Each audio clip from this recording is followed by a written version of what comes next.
Bulletin की शुरुआत करते हैं। सुबह 7 बजे जो खबर हम आपको बता रहे हैं वो आपके लिए गर्व का क्षण है और जो बदला भारत की तरफ से लेना था पाकिस्तान से, वो पाकिस्तान ने ले लिया है। नमस्कार, मैं हूं नीलू। तो ऑपरेशन सिंदूर लॉन्च किया गया और आज इस वक्त पाकिस्तान में हाहाकार मचा हुआ है।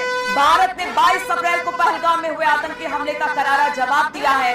देर रात भारत ने ऑपरेशन सिंदूर के तहत पाकिस्तान में एयर स्ट्राइक कर दिया है। इसमें करीब 70 आतंकी मारे गए हैं। एयर स्ट्राइक में कई आतंकवादी इस वक्त घायल हुए हैं। आपको बता दें कि 22 अप्रैल को पहलगाम में आतंकियों ने धर्म पूछ कर 26 टूरिस्टों की हत्या की थी और अब भारत ने एयर स्ट्राइक कर 70 आतंकवादियों को मौत के घाट उतार दिया है। इंडियन आर्मी और वायुसेना ने मिलकर पाकिस्तान स्थित आतंकी ठिकानों को नेस्त नाबूद कर दिया है। भारत ने ड्रोन और अत्याधुनिक हथियारों से ताबड़तोड़ 24 अटैक कर पाकिस्तान की नींद उड़ा दी है। हमारी सेना ने पाकिस्तान में आतंकियों की लाशें बिछा दी हैं। भारत ने पाकिस्तान में केवल आतंकी ठिकानों को टारगेट किया है।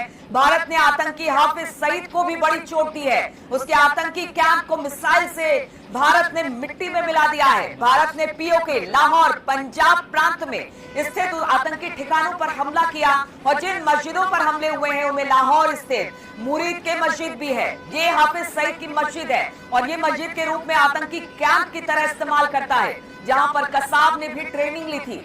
भारत का पहला निशाना यही मस्जिद था। पीओके में मुजफ्फराबाद की 2 मस्जिदें भी ध्वस्त हुई हैं, जहां पर आतंकी ट्रेनिंग लेते थे। यहां पर आतंकवादियों को हथियार चलाने की ट्रेनिंग दी जाती थी। इसके अलावा मंसहरा और कराची में अन्य 4 मस्जिदों को भी बम और मिसाइलों से उड़ा दिया गया है, निशाना बनाया गया है। ये भी आतंकवादियों की भर्ती का एक केंद्र कहा जा सकता है। ये सभी मस्जिदें आतंकवादियों का ट्रेनिंग कैंप हुआ करती थी और अब ये पूरी तरह से बर्बाद हो चुकी है और इसी का बदला भारत लगातार कह रहा था कि देखिए, हमें पाकिस्तानी आवाम से कोई लेना देना नहीं है।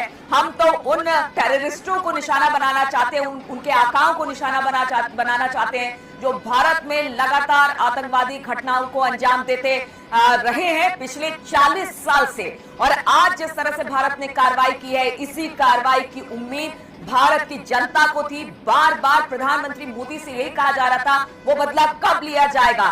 प्रधानमंत्री ने सही समय पर सही ठिकाने पर किस तरह से टारगेट करना है, ये सब कुछ सेना पर छोड़ दिया था और अब सेना ने 14 दिन के बाद ये बड़ी कार्रवाई की है। ऑपरेशन सिंदूर के तहत ये कार्रवाई की गई है। अब सोचिए, ऑपरेशन सिंदूर क्यों नाम दिया गया इसे, जिसमें सिंदूर को चुन चुन कर मारा गया था। जिस तरह से पहलगाम में हमला हुआ था, सभी के पतियों को, जो बेवा इस वक्त है वो कह रही है कि हमारे पतियों से धर्म पूछ कर उनको निशाना बनाया गया। और जब आतंकवादियों से ये पूछा गया उनकी पत्नियों की तरफ से कि इन्हें क्यों मारा, तो उन्होंने कहा कि जाओ प्रधानमंत्री नरेंद्र मोदी से पूछो। और आज प्रधानमंत्री नरेंद्र मोदी ने कह दिया है कि उस सिंदूर का बदला ले लिया गया है इस ऑपरेशन सिंदूर के तहत। और बहुत सारे ऐसे ठिकाने हैं जिसे मिट्टी में मिला दिया गया है। पाक प्रायोजित जो आतंकवाद है वो पूरी तरह से खत्म करने की भारत की कोशिश है।